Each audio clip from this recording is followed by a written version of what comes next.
The passage for today is from John chapter 7, verses 1 to 24. After this, Jesus went about in Galilee. He would not go about in Judea, because the Jews sought to kill him. Now the Jews' feast of tabernacles was at hand. So his brothers said to him, "Leave here and go to Judea, that your disciples may see the works you're doing. For no man works in secret if he seeks to be known openly. If you do these things, show yourself to the world." For even his brothers did not believe in him. Jesus said to them, "My time has not yet come, but your time is always here. The world cannot hate you, but it hates me, because I testify of it that its works are evil. Go to the feast yourselves. I am not going up to this feast, for my time has not yet fully come." So saying, he remained in Galilee. But after his brothers had gone up to the feast, then he also went up, not publicly, but in private. The Jews were looking for him at the feast, and saying, "Where is he?" And there was much muttering about him among the people, while some said, "He's a good man." Others said, "No, he's leading the people astray." Yet for fear of the Jews, no one spoke openly of him. About the middle of the feast, Jesus went up to the temple and taught. The Jews marveled at it, saying, "How is it that this man has learning when he has never studied?" So Jesus answered them, "My teaching is not mine, but his who sent me. If any man's will is to do his will, he shall know whether the teaching is from God, or whether I'm speaking on my own authority. He who speaks on his own authority seeks his own glory, but he who seeks the glory of him who sent him is true, and in him there is no falsehood.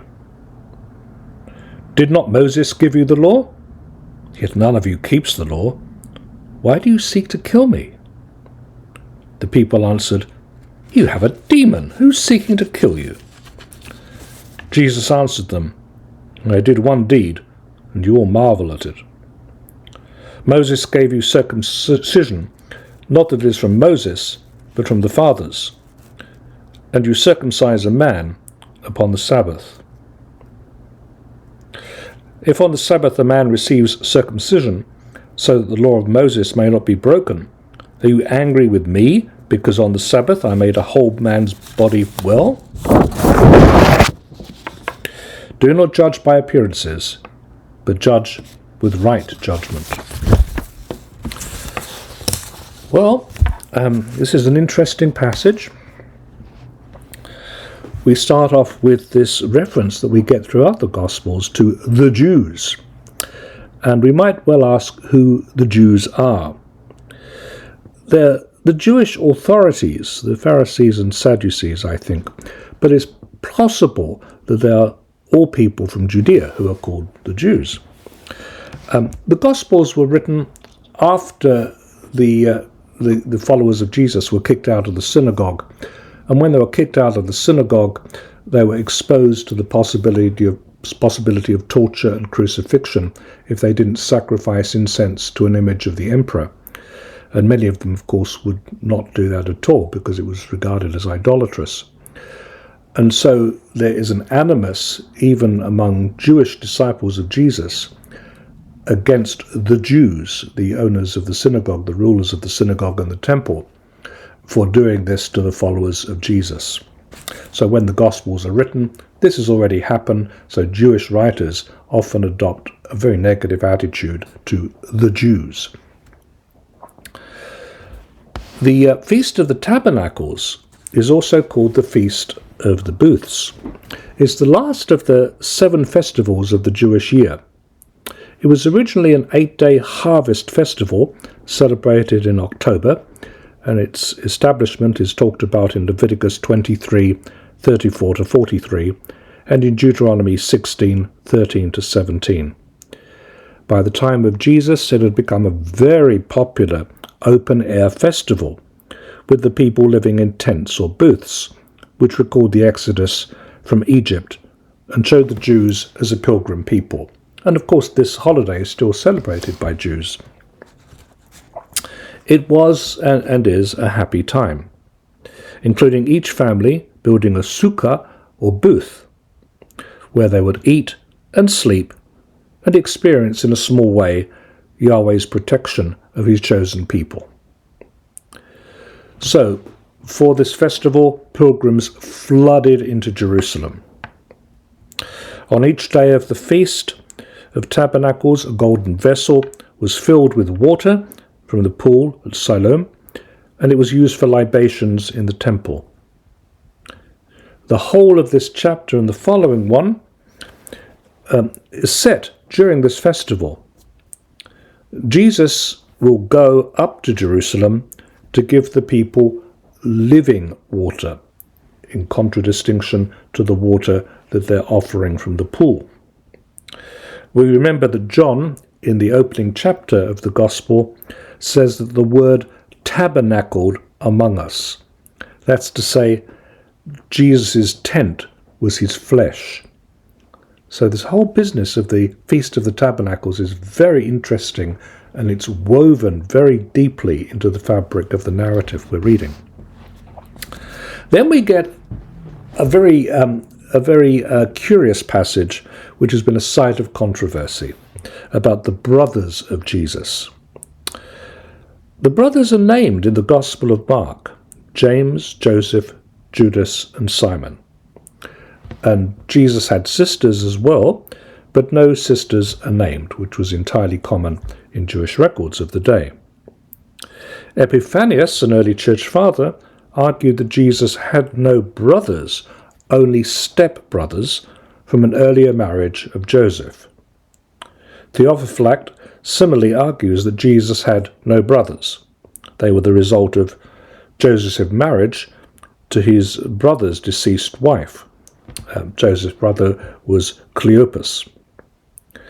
Now, this sort of thing is entirely consistent with Jewish laws about marriage.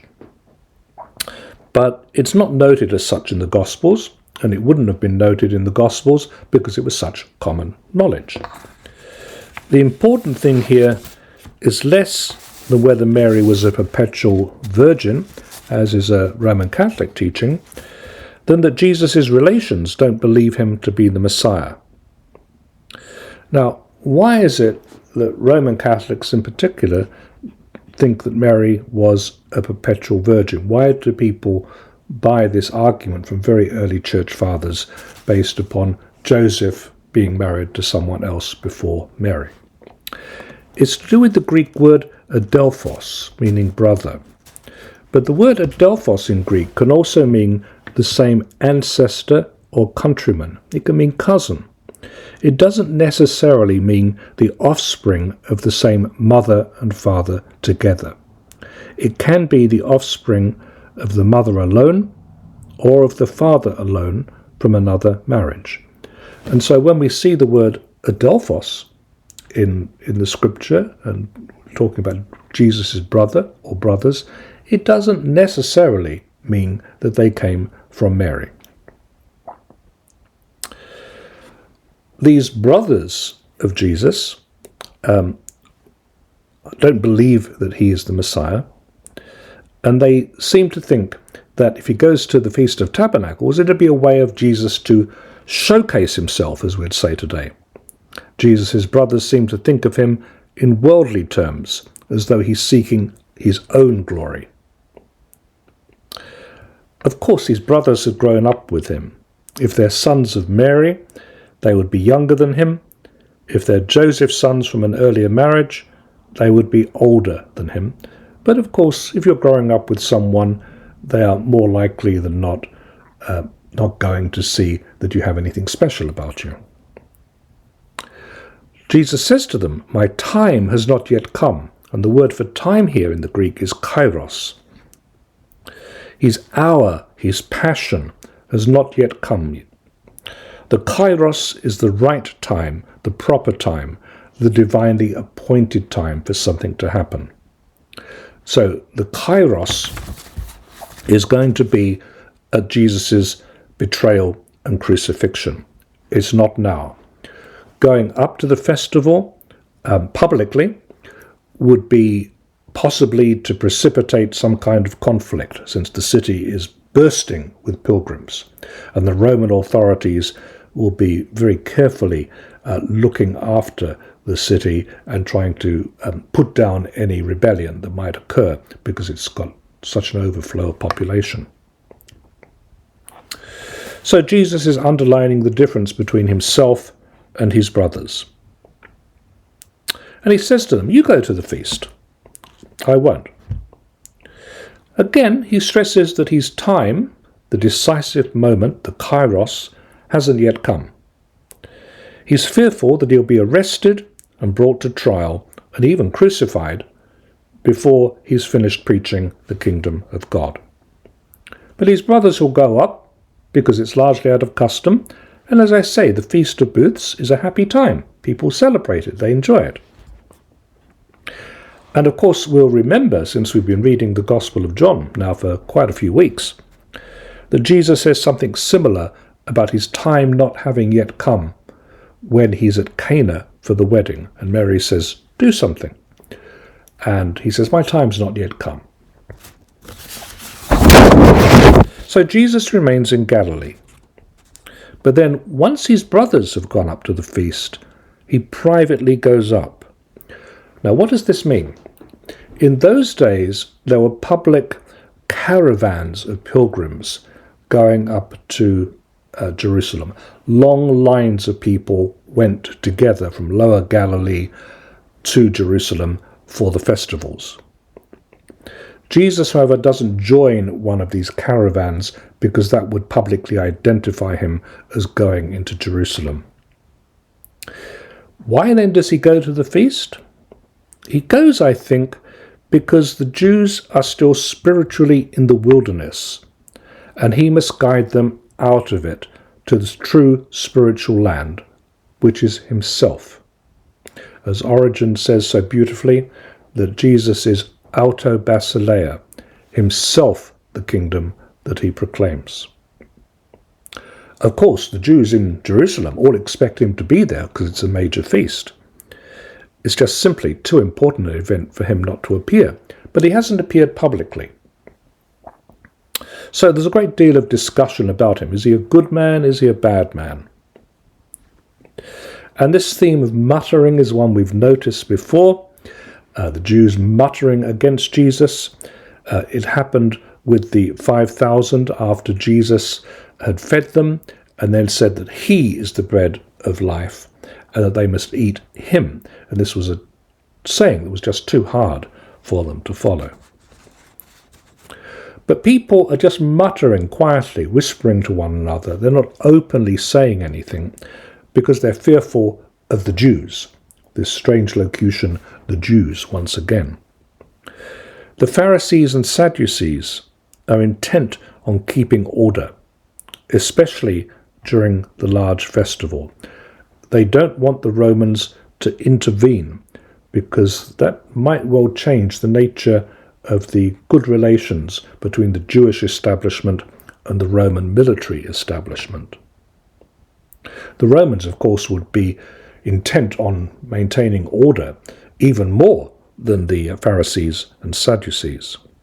The whole city, I keep wanting to emphasize, is just bursting with pilgrims, and therefore there could be civil disorder breaking out at any moment. So Jesus goes up and he teaches in the temple, and people are astonished at his teaching. And he says to them, it's not my teaching, these are not my ideas, this is all coming from the Father. So there's an implied rebuke of Jesus' brothers that is made by John the Evangelist. Jesus is not showcasing himself, rather he's preaching the word of his Father. And how do we know that this word is the truth? As Jesus says, the Father will confirm it in people's hearts as to whether it's true or not. So he's not asking people merely to accept what he's saying because he's saying it. people will know because God will inform them in their hearts that it's true.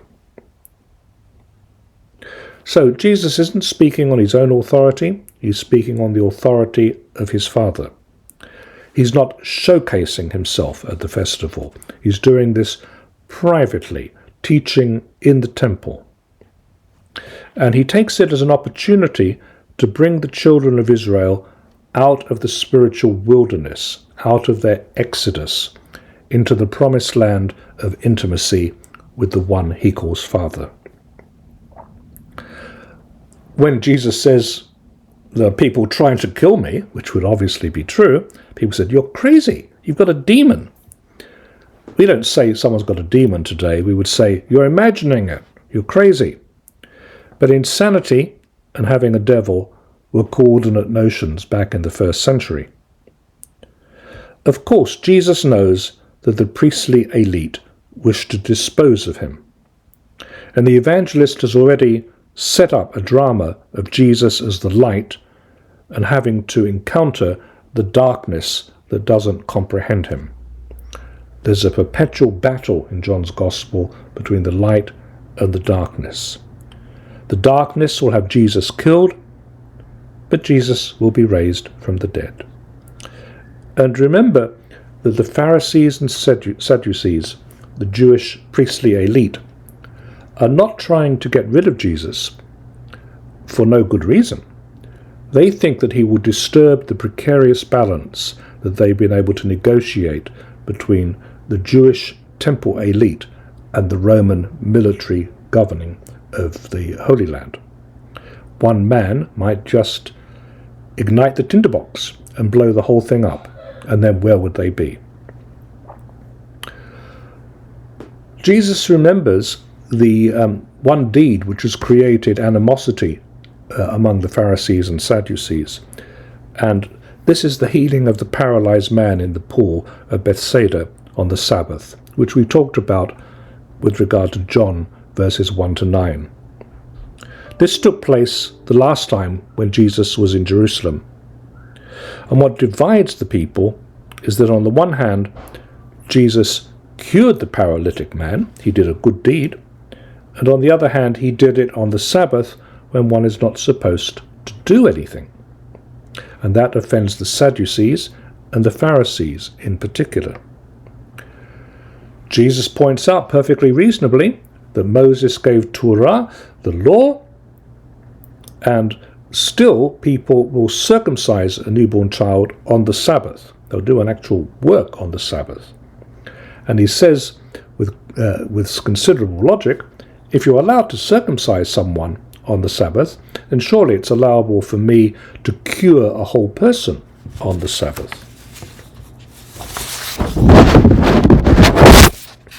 And he says, don't judge by appearances, judge with right judgment. That's to say, don't judge superficially. Just don't look at the surfaces of things, look past them. So, don't look at me as a brother, as the son of a carpenter, but see the spiritual reality beneath.